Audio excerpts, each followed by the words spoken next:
নমস্কার বন্ধুরা, আমি আবারও চলে এসেছি অন্য একটা রেসিপি নিয়ে। কলা দিয়ে ডিম আলুর ঝোল রান্না করব আজকে আমি। কড়াইয়ের মধ্যে তেল দিয়ে দিয়েছি।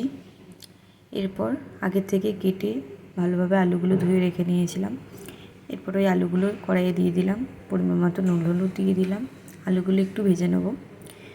আলুগুলো 50% ভাজা হয়ে গেলে ওর মধ্যেই কেটে রাখা কলাগুলো দিয়ে দিলাম।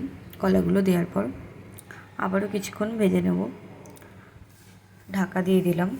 ঢাকা দিয়ে কিছুক্ষণ সিদ্ধ হতে দেবো। অন্যদিকে একটা মশলা পেস্ট করে নেব।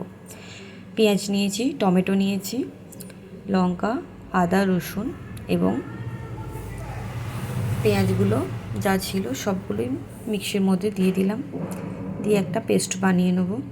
মিক্সিতে দিয়ে পেস্ট বানিয়ে নিয়েছি। অন্যদিকে কড়াইয়ে আলু ও কাঁচকলা ভাজাগুলো তুলে নেব। ভাজা হয়ে গেছে, ভালোভাবেই তুলে নিয়েছি। এরপর তুলে নেওয়া তেলের মধ্যেই কালো জিরে, শুকনো লঙ্কা ফোড়ন দিয়ে দিলাম। এরপর বেটে রাখা মশলাটা দিয়ে দিলাম। বেটে রাখা মশলাটা দেওয়ার পর ভালোভাবে নেড়ে নিচ্ছি।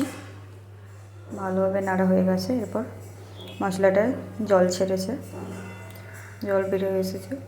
এরপর ভালোভাবে মশলাটা কষিয়ে নেব। মশলাটা কষানো হয়ে গেছে, মাখো মাখো হয়ে এসেছে।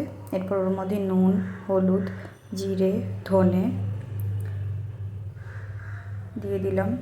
এরপর ভালোভাবে মিক্সড করে নেব। পরিমাণ মতো জল দিয়েছি, ভালোভাবে কষিয়ে নিলাম। মশলাটাও কষানো হয়ে এসেছে, মশলা থেকে তেল বেরিয়ে এসেছে, ভালোভাবে কষানো হয়ে এসেছে। এরপর ওর মধ্যেই ভেজে রাখা আলু ও কলাগুলো দিয়ে দেবো।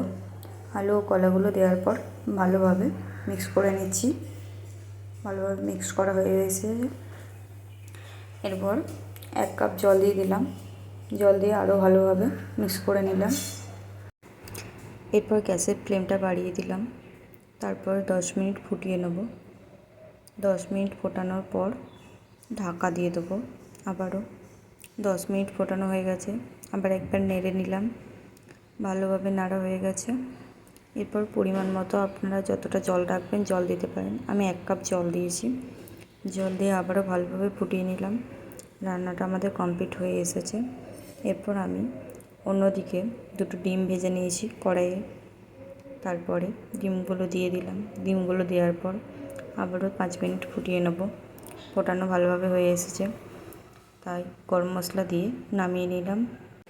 তারপর একটা প্লেটের মধ্যে আলু দিয়ে কাঁচকলা ডিমের তরকারিটা সার্ভ করে নিলাম।